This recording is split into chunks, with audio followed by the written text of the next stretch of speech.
은혜가 사랑하는 모든 성도님들에게 함께 하시기를 주님의 이름으로 축원합니다. 특별히 이제 5월은 가정의 달입니다. 다시 한번 축복드립니다. 여러분 모든 가정에 주님의 평강과 은혜가 함께 하시기를 바랍니다. 5월은 가정의 달이고 오늘은 어린이 주일입니다. 그래서 오늘은 우리가 남겨야 할 하나님의 밭이라는 제목으로 함께 하나님의 말씀을 함께 나눕니다. 미국에는 어린이날이 없죠. 그래서 어떤 분에게 왜 어린이날이 없냐 이렇게 질문을 했더니 이런 지혜로운 대답을 하시더라고요. Every day is Children's Day. 그런 것 같아요. 매일매일 정말 어린이를 사랑하고 다음 세대를 사랑하는 마음을 갖는다면 특별한 한 날을 통해서 우리가 그날을 지키는 것, 의미 있는 일이지만 더 넓은 그런 우리의 삶의 의미를 깨닫게 될 것입니다. 쉬지 말고 기도하라라는 전도사님의 설교를 들은 꼬마 아이가 아빠한테 이렇게 물어보았다고 합니다. 아빠는 왜 먹을 때만 기도해? 그러더래요. 다른 때는 기도 안 하고 먹을 때만 기도해. 먹을 때 기도하는 것도 참 중요합니다. 그것도 안 하시는 분도 있을지 모르겠지만요. 그래서 아빠가 이렇게 대답했다고 합니다. 야, 먹는 게 얼마나 중요한데 기도해야지 그랬답니다. 그런데 또 이렇게 또 질문을 이어갔다고 합니다. 그런데 아빠는 왜 커피 마실 때는 기도 안 해? 그랬더래요. 아빠가 그렇게 생각해 봤더니 정말 커피 마실 때나 물 마실 때는 기도 안 하고 밥 먹을 때만 기도해인 것 같아요. 그래서 뭐라고 대답했냐 하면 나는 건더기 있는 것만 기도해 그랬대요. 건더기 있는 것만 기도해. 여러분 정말 우리 1세대가 2세대에게 정말 건더기 있는 관계를 갖고 있습니까? 여러분 가정에서 정말 의미 있는 건더기 있는 그런 관계가 있으십니까? 아니면 그냥 의미 없는 그런 관계로 가정이 서로 마음을 통하지 못하는 그러한 삶을 살고 계시진 않습니까? 요즘은 참 꿈이라는 단어가 어려워졌습니다. 꿈을 꿔라. 어린이뿐만 아니라 젊은 세대들에게도 꿈, 비전이란 말이 참 힘들어진 시대입니다. 그만큼 우리에게 절망의 일들이 많다는 것이죠. 우리가 듣는 세상에 세계에 있는 모든 소식들도 희망과 꿈보다는 좀 절망과 안타까움을 주는 그런 소식들이 많이 있습니다. 그런데 또 하나 생각하는 것이 어른들의 걱정과 염려가 아이들의 이 해맑은 꿈들을 빼앗아 가지 않았나라는 생각을 해봅니다. 예수님께서도 어린아이와 같지 아니하면 천국에 들어가지 못한다고 하셨는데 우리가 어린아이들에게 그 마음을 배우고 그 순수함을 배우기보다 오히려 그들의 행복과 순수함을 빼앗아 세상의 잣대와 기준 속에서 그저 좋은 성적, 좋은 학교, 좋은 직장 이런 좋은 것을 어쩌면 좋지 않은 것에 우리가 자꾸 비교해서 그들의 꿈과 소망을 빼앗아 버린 것은 아닌지 조금 이 아침에 제 자신을 돌아보고 우리의 자신을 돌아보게 됩니다. 근데 우리의 마음은 그렇죠. 좋은 것을 남겨주기를 원합니다. 우리가 좋은 성적, 좋은 학교를 요구하는 것도 좋은 배우자, 좋은 것을 요구하는 것도 그들이 잘 되라고 하는 것일 것입니다. 그래서 우리는 무엇인가 남겨주기를 원합니다. 그래서 더 많은 것을 갖기를 원합니다. 소망도 희망도 갖기를 원하고요. 땅도 원하기를 원하고 물질도 갖기를 원하고 무엇인가 더 가질 때에 행복해지고 부자가 될 것이라고 생각을 합니다. 그런데 그 갖기 위한 그러한 우리의 마음, 우리의 욕심은 때로는 싸움과 투쟁이 일어나기도 합니다. 땅을 더 많이 가진 사람이 부자가 되고 땅을 더 많이 가진 나라가 강대국이 되었는데 그 진정한 의미는 더 가진 사람이 더 베풀고 나누라는 것이었고 먼저 믿고 먼저 선택받은 사람이 그 길을 인도하라고 하는 것인데 우리는 부자가 되었다, 강대국이 되었다, 먼저 축복을 받았다는 것을 내 이기적인 마음으로 만족을 누리려고 할 때가 많다는 것입니다. 그래서 양보다는 질이 더 중요한 것이고 빨리 가는 것보다 어떤 방향으로 가는 게 중요하다고 생각합니다. 왜 아침부터 목사님 땅 얘기하고 밭 얘기하고 유산 얘기하십니까? 라는 그런 생각도 드시겠지만 오늘 말씀이 바로 이 땅에 대한 이야기, 땅보다는 밭에 대한 이야기입니다. 밭에 대한 이야기, 땅을 사는 이야기보다 밭을 사는 그런 밭을 매입하는 이야기입니다. 근데 여러분, 그 선지자나 예언자 하면 여러 지역을 옮겨 다니고 그리고 여러 지역에 예언을 하고 하나님 말씀을 전해야 되기 때문에 소유가 없는 것으로 유명합니다. 소유가 있었던 그런 예언자도 있었겠지만 선지자는 이리저리 하나님의 말씀을 전하는 사명이 있기 때문에 소유를 갖지 않는 그러한 사람이었습니다. 근데 오늘 말씀을 보면 예레미야가 밭을 사고 밭을 소유하게 됩니다. 농사를 하려고 산 것인지 집을 지으려고 산 것인지 땅 투자를 하려고 산 것인지 오늘 그 왜 샀는지에 대한 예레미야의 배경을 우리가 알지는 못하지만 더 중요한 건 여기에는 하나님의 뜻이 있었다는 것입니다. 먼저 하나님께서 우리에게 주시는 하나님의 이유가 있었다는 것입니다. 어떤 급한 사정이 있었는지 숙부의 아들 하나멜이 예레미야에게 밭을 처분하게 됩니다. 오늘 7절 말씀에 이스라엘의 기업을 상속하는 법에 제일 먼저 그 밭을 땅을 소유할 사람은 가까운 친족이었습니다. 그 친족이 가장 먼저 땅을 사 주어야 됩니다. 근데 이러한 기업 상속법이나 율법보다도 더 이해가 안 되는 것은 오늘 32장 우리가 6절부터 읽었지만 1절부터 우리가 읽어가면 2절에 보면 예루살렘은 바빌론 왕의 군대에게 포위되어 있었고 예레미야는 감옥에 있었다는 것입니다. 땅에만 혈연이 되어서 땅 사는 그런 사람이었다면 모르지만 예레미야는 그런 땅 투자자도 아니고 그리고 지금 예레미야가 땅을 살 형편도 아니라는 것입니다. 감옥에 있었던 것이죠. 또한 개인적인 그러한 배경만이 아니라 지금 4절에 보면 바빌로니아 군대의 손에서 벗어나지 못하고 유대왕 시드기야도 꼼짝없이 바빌로니아 손에 넘겨지고 죽임을 당하고 그리고 이 나라가 완전히 멸망하는 그러한 때 바빌론의 전쟁에서 이 나라는 이제 멸망의 길을 가고 있었다는 것입니다. 여러분, 상황을 보더라도 지금 어떤 시대적인 것을 보더라도 이 밭을 산다는 건 이해가 되지 않습니다. 우리가 만약에 예레미야를 이렇게 만난다면 뭐라고 얘기할까요? What are you doing? 지금 뭐 하는 거예요? 무슨 밭을 산다는 거예요? 라고 이야기할 수 있을 것입니다. 그런데 예레미야는 오늘 말씀에 나오듯이 밭을 사고 그냥 개인적으로 사는 것만 아니라 서명을 하고 증인을 세우고 매매 계약서를 온 유대 사람들에게 보여주고 또한 그것을 바룩이라는 후세대에게 그것을 넘겨주는 그런 장면들을 우리가 보게 됩니다. 그러면서 결론과 같이 이 이야기에 하나님께서 주시는 말씀이 오늘 15절이죠. 한번 15절 함께 읽겠습니다. 15절 시작. 참으로 만군의 주 이스라엘의 하나님이 말한다. 사람들이 이 나라에서 다시 집과 밭과 포도원을 살 것이다. 그러니까 예레미야가 오늘 이 밭을 살 수 있었던 그것은 절망을 본 것이 아니라 희망을 보았기 때문입니다. 그리고 하나님의 예언을 믿었기 때문입니다. 그는 절망 가운데 희망을 보았습니다. 절망 가운데 희망을 산 것입니다. 아무것도 없는 땅에 씨앗을 뿌린다는 것은 그 씨가 바로 줄기가 되고 열매가 되고 수확이 될 수 있는 것을 믿기 때문에 우리는 그 씨앗을 심는 것입니다. 우리가 역사적으로도 잘 알듯이 70년 후에 바빌로니아에서 이스라엘은 자유를 얻게 됩니다.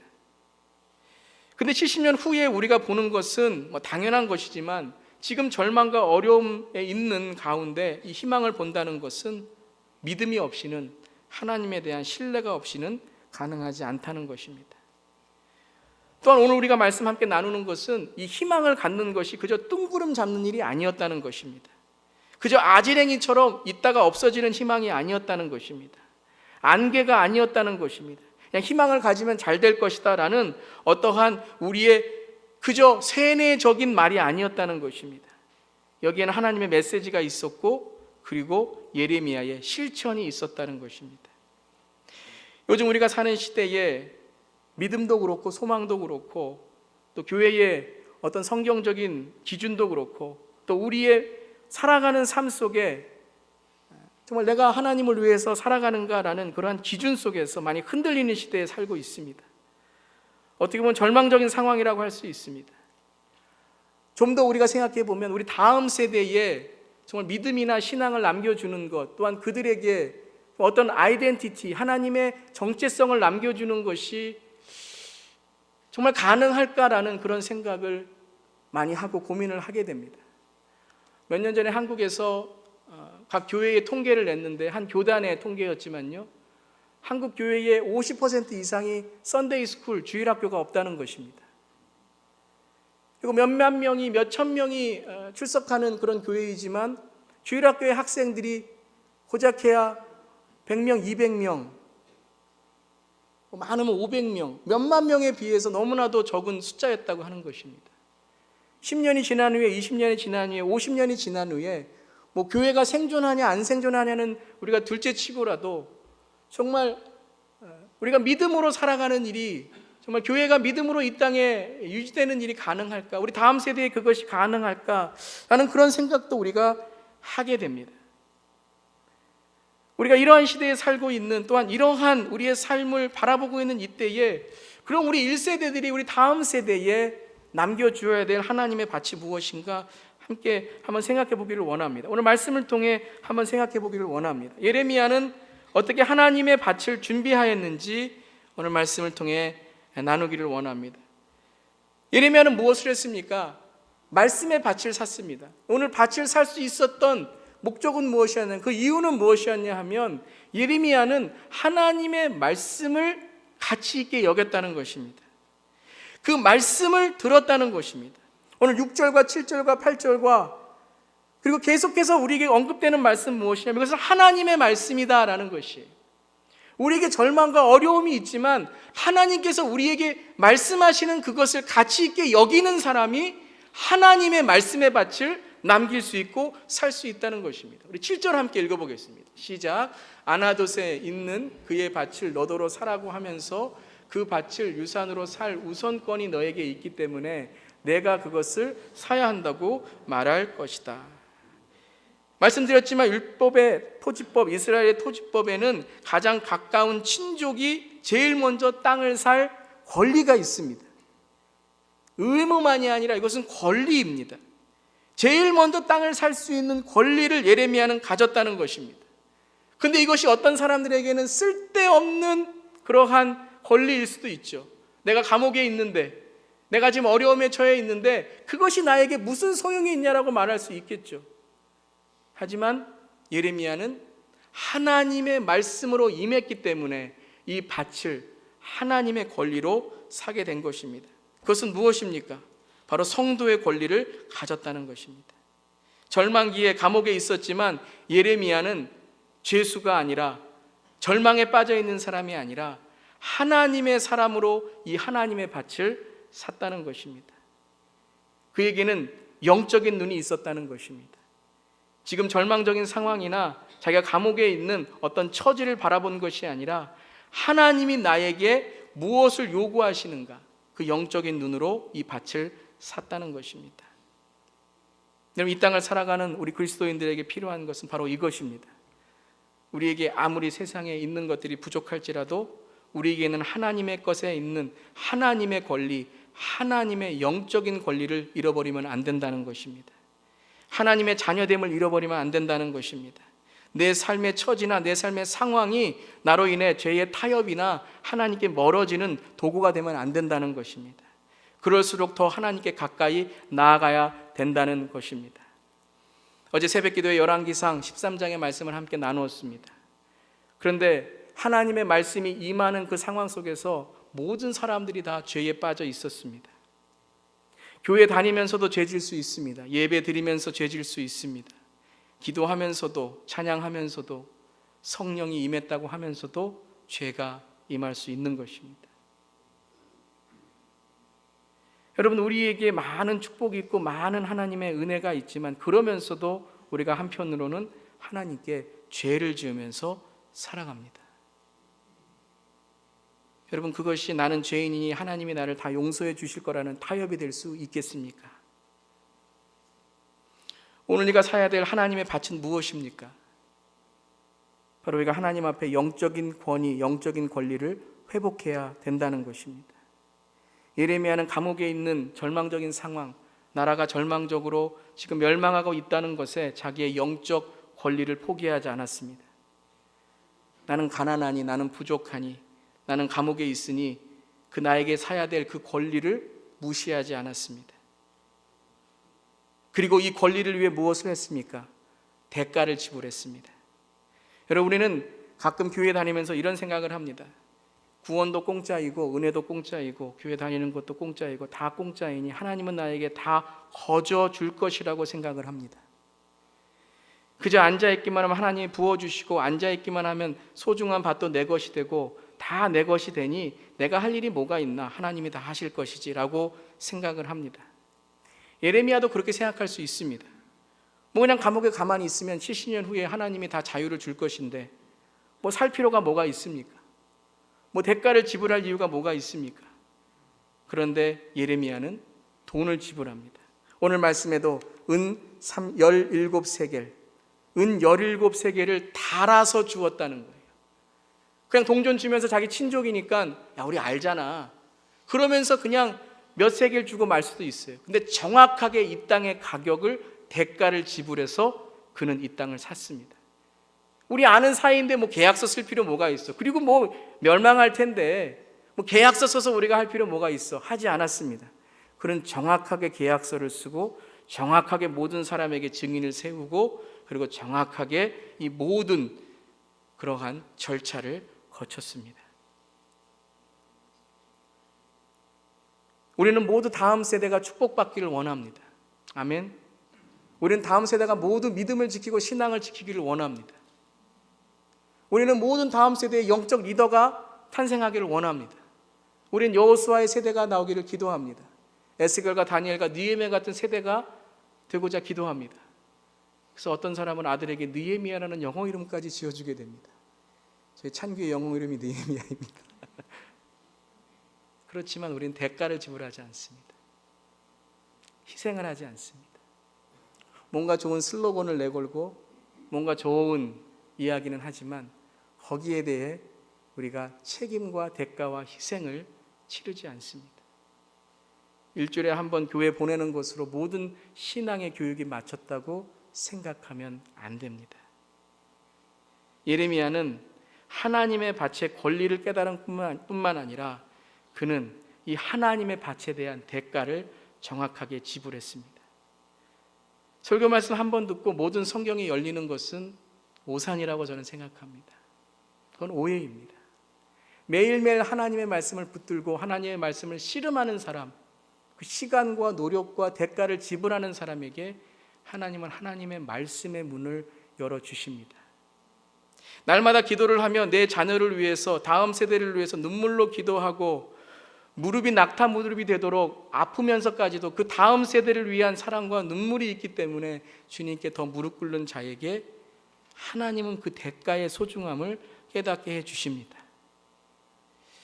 혹 저에게, 우리에게 대가와 희생은 지불하지 않고 그냥 좋은 말로 다음 세대가 잘 될 거라고, 그리고 혀 한번 쯧쯧 차면서 아유 잘못되면 어떻게 할까 라는 그것이 모든 회개라는 것으로 생각하고 있지는 않은지 우리 자신을 돌아보기를 원합니다. 다음 세대를 위해 우리는 투자하고 있습니까? 다음 세대를 위해 대가를 지불하고 있습니까? 다음 세대를 위해 노력하고 있습니까? 다음 세대를 위해 우리는 희생한다는 말이 아니라 정말 우리가 희생의 대가를 지불하고 있습니까? 그리고 정확하게 현실을 정확하게 보고 상황을 정확하게 보고 그리고 대가를 얼만큼 지불해야 이것이 돼야 되는지를 정확하게 하나님의 저울에 달고 우리는 우리 자신을 1세대들 돌아보고 있습니까? 오늘 8절에 보면 이런 말씀으로 오늘 8절이 우리에게 전해줍니다. 하나님의 명령임을 깨달았다라는 단어입니다. 깨달았다라는 단어는 히브리어의 야다라는 단어인데요, 이 야다라는 단어는 오랜 시간을 거쳐 서로의 마음을 안다라는 그런 단어입니다. 정보를 알고 상황을 알고 통계를 안다는 의미가 아니라 이것은 오랜 시간을 걸쳐 하나님의 마음이 나에게 임하였다는 뜻입니다.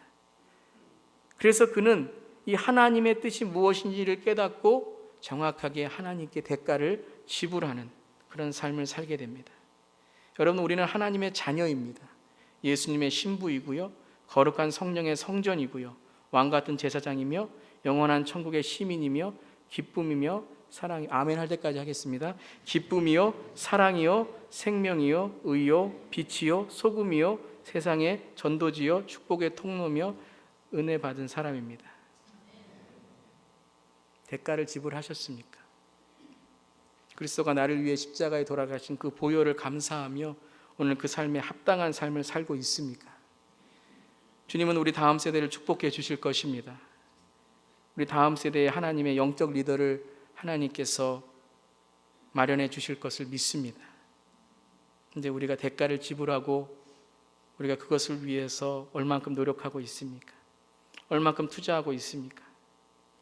예레미야는 하나님의 말씀이 임했을 때에 하나님의 말씀에만 의지하는 것으로 끝난 것이 아니라 말씀을 의지하는 것은 말씀이 나에게 이루어지는 삶임을 깨닫고 대가를 지불하고 희생을 하며 끝까지 믿어주고 끝까지 정확한 절차를 걸쳐서 다음 세대에게 이 매매 계약서를 서명하고 넘겨주었습니다. 우리 다음 세대에게 1세들의 대가와 지불을 그리고 대가와 희생을 지불한 그 매매 계약서를 넘겨주기를 바랍니다. 그저 잘 될 것이다, 그들이 잘 되겠지라고 하는 것이 아니라 영적인 권리를 되찾고 하나님의 밭을 일구어가는 저렴 되기를 주님의 이름으로 축원합니다. 그런 다음에 어떤 일을 했습니까? 예레미야는 그런 다음에 증인들을 세웠습니다. 오늘 말씀을 보면 하나님의 밭을 산 이후에 공동체에게 이 밭에 대하여 선포를 하게 됩니다. 예레미야 혼자만 이 밭을 가지고 있는 것이 아니라 믿음의 공동체에게 이것은 우리의 밭이라는 것을 알려주고 함께 선포하게 됩니다. 우리 10절부터 12절 말씀 한번 읽어보겠습니다. 시작. 그때에 나는 매매 계약서에 서명을 하고 그것을 봉인하고 증인들을 세우고 그리고 나는 법과 규례에 따라서 봉인된 매매 계약서를 봉인되지 않은 계약서와 함께 받았다. 그리고 나는 숙부의 아들 하나멜과 그 매매 계약서에 서명한 증인들과 근위대 뜰 안에 앉아있던 모든 사람이 보는 앞에서 그 매매 계약서를 마세아의 손자이며 네리야의 아들인 바룩에게 넘겨주고, 그 당시의 관습은 매매 계약서나 어떤 증서를 만들게 되면 그것을 임봉하고 봉인하는, 딱 닫아버리는 관례들이 있습니다. 근데 오늘 매매 증서는 조금 다릅니다. 두 개를 만들어 놓고 하나는 임봉했지만 하나의 매매 증서는 임봉하지 않았다고 오늘 10절에 나오고 있습니다. 이유는 무엇입니까? 모든 사람이 볼 수 있도록 한 것입니다. 이것은 내 땅이 아니라 우리의 땅이라는 것입니다. 이것은 내 밭이 아니라 하나님이 우리에게 주신 하나님의 밭이라는 것입니다. 시위대들 앞에서 조인식을 하고 백성들이 모두 보게 하였습니다. 그리고 바룩에게 이 매매 증서를 넘겨주었습니다. 아마 여러분 예레미야에 대해서 공부하신 분은 바룩이 누군지 알 것입니다. 바룩은 예레미야를 대신해서 성경 말씀을 그리고 하나님의 말씀을 대필한 사람입니다. 그러니까 이 매매 증서를 바룩에게 주었다는 것은, 이 매매 증서는 내 개인적인 생각과 뜻에 산 것이 아니라 말씀과 같이 성경과 같이 하나님께서 우리에게 주신 받침을, 그 무게와 그 권위를 온 민족에게 알렸다는 것입니다. 이 밭은 개인적으로 그리고 내 가정만의 밭이 아니라 증인을 세우고 공개적으로 모든 민족에게 선포함으로써 이것은 우리의 밭이고 우리의 증거라는 것을 알렸습니다. 그것은 무엇입니까? 바로 공동체가 이 일에 대해서 함께 동의해주고 함께 인정해 주었다는 것입니다.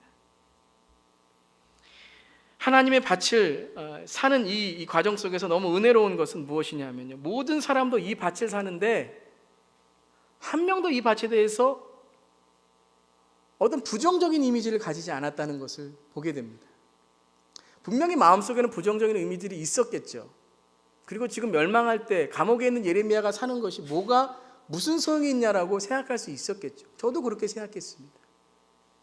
그렇지만 이 하나님의 밭이라는 것이 선포되고 있었을 때 모든 사람들은 어떻게 했습니까? 하나님의 증인이 되었습니다. 여러분, 이것이 중요합니다. 제가 아무리 설교를 하고 아무리 다음 세대가 중요하고 아무리 영적 리더를 키워야 되고 아무리 투자를 해야 된다고 말씀을 드려도 우리가 공동체의 동의가 없이, 공동체의 영적 권리에 대한 우리가 한 마음이 없이는 이 일은 그저 한 사람의 외침으로 끝날 수밖에 없는 것입니다. 아무리 우리가 영적 권리를, 영적 유산을 다음 세대에게 남겨줘야 된다 그래도 우리의 교회의 방향이, 우리 교회의 정책이, 그리고 이 시대의 교회의 외침이 세상에 있는 것과 아무것도 다른 게 없다면 그거는 그저 사람의 밭을 사고 이것이 좋사오니 이것이 좋다라고 이야기하는 것밖에 되지 않는다는 것입니다. 저는 우리 교회가 하나님의 밭을 사고 투자하는 것에 대하여 열심을 우리 각자가 이루어야 되겠지만 그 일에 대해서 우리의 교회, 또 이 시대의 공동체의 교회들이 서로 동의하고 서로 도와주고 서로 이 일에 기쁨이 되고 소망이 되고 증거가 되어야 된다고 믿습니다. 우리 다음 세대에게 영적인 리더를 키워야 되는 말씀의 사역에, 기도의 사역에 동의할 때의 능력이 생기는 것이고, 또한 우리가 다음 세대를 이 세대에 하나님의 사람으로 이끌어야 된다는 일에 대하여 동의를 하고 그 일에 대하여 함께 나아가고 이 밭을 경작할 때에, 그때에 하나님의 수확이 있는 게 아니겠습니까?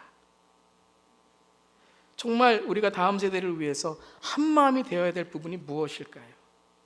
우리가 다음 세대의 영적 리더를 키우기 위해서 우리 교회의 정책이나 방향만이 아니라 우리 모든 성도님들이 함께 이 매매 증서를 들고 이것이 무엇을 뜻하는지를 깨달아야 되는 그 증거는 무엇일까요? 바울은 고린도 교회가 서로 자기의 은사와 자기의 어떤 영적인 것, 아니면 자기의 지식과 자기가 배운 어떤 것으로 인해서 서로 싸우고 있을 때 이런 고린도 후서의 말씀을 고린도 교회에게 전하십니다. 우리 함께 한번 읽어보겠습니다. 시작. 우리를 여러분과 함께 그리스도 안에 튼튼히 서게 하시고 또 우리에게 사명을 맡기신 분은 하나님이십니다. 하나님께서는 또한 우리를 자기의 것이라는 표로 인을 치시고 그 보증으로 우리 마음에 성령을 주셨습니다. 오늘 말씀을 보면 나의 사명, 나를 자기의 것이라고 나의 마음이라고 하지 않고 뭐라고 바울은 우리에게 전하고 있습니까? 우리에게 사명을 맡기신 분, 우리를 자기의 것이라는 표로 우리의 마음에 성령을 주셨다라고 전하고 있습니다. 무엇입니까? 우리가 하나님의 것으로 드려져야 되고 바로 성령을 통해 우리가 하나가 된다는 것을 오늘 동의하십니까? 라고 물어보는 것입니다. 그것이 이루어질 때에 바로 우리가 해야 될 일, 우리가 사탄의 유혹에 넘어지지 않고 기쁨이 되어 내 안의 능력으로 하나님의 일을 이룰 수 있다는 것입니다. 우리가 다음 세대에 남겨줘야 될 이 진리, 하나님의 말씀은 무엇이겠습니까? 요한 1서 5장 6절과 9절 말씀 다시 한번 읽어보겠습니다. 시작. 증거하는 이는 성령이시니 성령은 진리니라. 만일 우리가 사람들의 증거를 받을진대 하나님의 증거는 더욱 크도다. 여러분, 사람의 증거도 중요합니다. 우리가 생각하는 것 중요합니다. 하지만 요한 1서에 하나님의 증거는 더욱 크도다라고 말씀하셨습니다. 즉 하나님의 밭을 사는 것이 너무너무 소중한 그 가치임을 우리가 동의하고 한 마음을 이루어야 된다는 것입니다. 로마서 15장 13절 말씀 우리 함께 읽어보겠습니다. 시작. 소망을 주시는 하나님께서 믿음에서 오는 모든 기쁨과 평화를 여러분에게 충만하게 주셔서 성령의 능력으로 소망이 여러분에게 차고 넘치기를 바랍니다. 아멘. 우리의 소망이 더 풍성하려면 어떻게 된다고요? 나누어야 된다는 것입니다. 소망이 다른 사람들께 나눌 때에 바로 하나님의 은혜가 넘친다는 것입니다. 여러분, 우리 교회에서도 많은 사역들을 하는데 이 사역들 가운데 하나님께서 우리에게 주신 하나님의 밭을 함께 나누기 위해서는 우리 모두가 한 방향을 바라봐야 됩니다. 특별히 다음 세대의 사역에 있어서 우리가 한 방향을 바라보고 한 마음으로 나아가기를 바랍니다. 우리가 하고 있는 모든 것들이 한 사람의 외침이나 어떤 한 리더십의 외침이 아니라 우리가 함께 모든 교회가 한 마음이 되어서 우리에게 사명을 맡기신 분, 우리에게 하나님의 것이라고 말씀하시는 분, 또 우리에게 마음을 주신 성령을 주신 하나님, 그리고 그 진리를 따라 하나님의 증거가 큰 것을 바라보며 또한 서로 차고 넘침을 통해서 하나님의 밭이 우리 교회에 경작이 되고 이루어지기를 주님의 이름으로 축원합니다. 세 번째는 이렇게 했습니다. 하나님의 밭을 함께 나눈 이후에 이 밭을 다음 세대에게 넘겨줍니다. 후세대에게 이 밭을 넘겨줍니다. 오늘 우리 장면에서 바룩에게 이 매매 증서를 넘겨주게 됩니다. 근데 여러분, 이 매매 증서를 넘겨준 이후에 저는 예레미야와 바룩의 관계가 너무너무 은혜가 되는 게 무엇이냐 하면, 매매 계약서를 넘겨주고 바룩에게 너 잘해라, 네가 이 매매 계약서 잘 보관해라 라는 것이 아니라, 예레미야는 바룩과 말씀을 전하고 말씀을 나누고 말씀을 기록하는 관계로 계속 그와의 멘토와 그리고 멘토십을 이루어 갔습니다. 너 2세들, 너희 자녀들 한번 잘해봐, 이거 넘겨줄 테니까 한번 잘해봐. 아니면 우리 부모님께 우리에게 이것을 한번 넘겨줘 보세요, 우리 건물을 잘 지어놓고 우리에게 넘겨주세요. 이러한 1세와 2세, 앞세대와 뒷세대가 더 서로 분리된 것이 아니라 바로 함께 이 일을 이루어 갔다는 것입니다. 70년 후에 자유가 있게 될 테니까 그 자유에서 너희들이 해방되었을 때에 이 매매 계약서, 이 밭을 잘 이루어 가라라고 한 것이 아니라, 여러분, 예레미야 끝난 후에 에스겔, 다니엘, 느헤미야 후세대의 사람들이 만들어집니다. 근데 그것이 어디에서 만들어졌냐 하면 70년 후에 해방이 된 후에, 자유가 된 후에 만들어진 것이 아니라 바벨론의 포로 시기에 그러한 하나님의 사람들이 만들어졌다는 것입니다. 그것은 바로 1세대와 2세대가, 앞세대와 후세대가 함께 이 일을 짊어지고 나아갔다는 것입니다. 그래서 에스겔이라는 하나님의 사람이, 다니엘이라는 하나님의 사람이, 느헤미야라는 하나님의 사람이, 에스더라는 하나님의 사람이, 하나님의 사람들이 만들어지는 바벨론 포로 시기가 됐다는 거예요. 모든 일이 잘 된 이후에 무엇이 잘 되고 이루어지는 것이 아니라 바로 지금 우리가 다음 세대들과 함께 있는 이때에 그들에게 하나님의 밭을 함께 만들어가는 그 하나님의 일이 중요하다는 것입니다.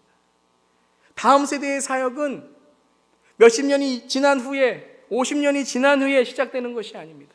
다음 세대 사역은 이미 지금 이루어지고 있는 것입니다. 우리와 함께 있는 세대들의, 우리가 함께 있는 우리 자녀들의 자손들과 함께 있는 이때에 바로 이 하나님의 밭이 시작되고 있는 것입니다. 바로 오늘 10시에 드리고 있는 우리 저 자녀들의 예배에 하나님의 밭이 이루어지고 있는 것입니다. 바로 우리가 지금 예배 드리고 있는 이 시간에 하나님의 밭이 이루어지고 있는 것입니다. 여러분이 오늘 살아가는 그 가정 속에서, 직장 속에서, 우리가 나누는 대화 속에서 하나님의 밭이 지금 이루어지고 있는 것입니다. 여러분, 1세대와 2세대가 서로 따로 어떠한 사역을 꿈꾸는 것이 아니라 함께 이 사역을 꿈꾸는 그런 교회가 되기를 주님의 이름으로 축원합니다. 오늘 말씀에 보면 32절 14절에 이 말씀을 예레미야가 나의 생각은 이러니, 나의 밭은 이러니, 우리 1세대들은 이렇게 생각하니 라고 하지 않고 하나님의 말씀을 이렇게 선포합니다. 함께 한번 읽어보겠습니다. 시작. 나 만군의 주 이스라엘의 하나님이 말한다. 이 증서들, 곧 봉인된 매매 계약서와 봉인되지 않은 계약서를 받아서 옹기 그릇에 담아 여러 날을 보관하여라. 참으로 나 만군의 주 이스라엘의 하나님이 말한다. 사람들이 이 나라에서 다시 집과 밭과 포도원을 살 것이다. 무슨 말씀입니까? 이 말씀을 함께 보관하며 나아간다는 것이에요. 그냥 나누어 주고 그냥 전해준 것이 아니라 이것을 우리가 함께 보관하면서 바로 이 나라에 다시 집과 밭과 포도원을 살 것이다 라는 하나님의 말씀을 함께 지키며 나아갔다는 것입니다. 오늘 우리가 살아가는 삶 속에서 어찌 보면 절망과 어려움이 있을 수 있지만 우리는 계속해서 우리 자신에게 하나님의 말씀을, 정말 대가와 하나님의 말씀을 우리가 받는 그런 희생의 삶을 사는 것, 그리고 함께 한 마음으로 이 일을 통해서 하나님의 말씀을 동의하고 나아가는 그 하나님의 신앙의 공동체, 그리고 또한 이 일을 다음 세대에만 맡겨주는 것이 아니라 앞세대가 잘하면 우리가 받겠다는 것이 아니라 1세대와 2세대, 앞세대와 후세대가 함께 이 일을 통해서 하나님의 밭을 일구어 나갈 때에 앞으로 하나님께 주시는 하나님의 축복과 은혜가 우리의 교회와 또 이 시대의 교회에 넘칠 줄을 믿습니다. 여러분, 말씀의 밭을 하나님의 밭을 사고 그것을 우리가 대가를 치고 투자하기를 원합니다. 지금은 보지 않지만 콩나무에 물이 흐르는 것 같지만 나중에는 콩나물이 자라는 것처럼 믿음은 바로 무엇입니까? 바라는 것들의 실상이요 보이지 않는 것들의 증거라고 했습니다. 우리 이 시간에 하나님의 말씀을 들고 나아가는 것이 우리 1세대뿐만 아니라 우리 다음 세대에 하나님의 말씀의 밭을 사고 하나님의 말씀을 공동체가 이루어가며 그리고 후세들과 후손들과 함께 이 밭을 경작해 나아가는 저 여러분 되기를 주님의 이름으로 축원합니다. 아멘. 우리 한번 이 시간 기도하겠습니다. 한번 우리 기도할 때 우리 한 마음으로 한번 기도하겠습니다. 우리 다음 세대를 위해서 한번 기도하겠습니다. 우리 이 시간에 정말 우리의 마음을 다해서 한번 기도합시다. 우리 다음 세대가 하나님의 그 밭에서 함께 하나님의 은혜를 경작하고 하나님의 뜻을 경작해 할 수 있도록 우리 함께 기도하고요. 우리 1세대들이 정말 이것을 위해 대가를 지불하고 희생할 수 있는 그런 마음을 갖고 또한 한 명의 외침이 아니라 한 사람의 외침이 아니라 그냥 하나님의 말씀이다라는 그런 생각만이 아니라 우리가 이 말씀을 동의하고 함께 나아가며 또한 우리 다음 세대와 함께 이 일을 이루어가는 그런 교회가 되게 해달라고 우리 함께 한번 이 시간 동성으로 기도하겠습니다. 하나님 감사합니다. 하나님 오늘 이 말씀을 주심을 감사드립니다. 하나님 예레미야가 오늘 말씀을 통해서 하나님께 나아갑니다. 하나님 이것이 예레미야의 밭이 아님을 선포합니다.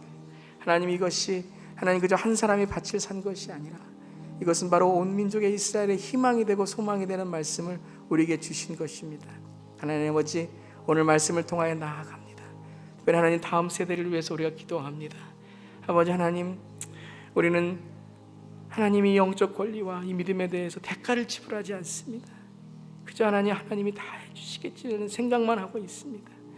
아버지 하나님 이 일을 위해서 우리가 더욱더 열심히 주님께 나아가야 될 줄 믿습니다.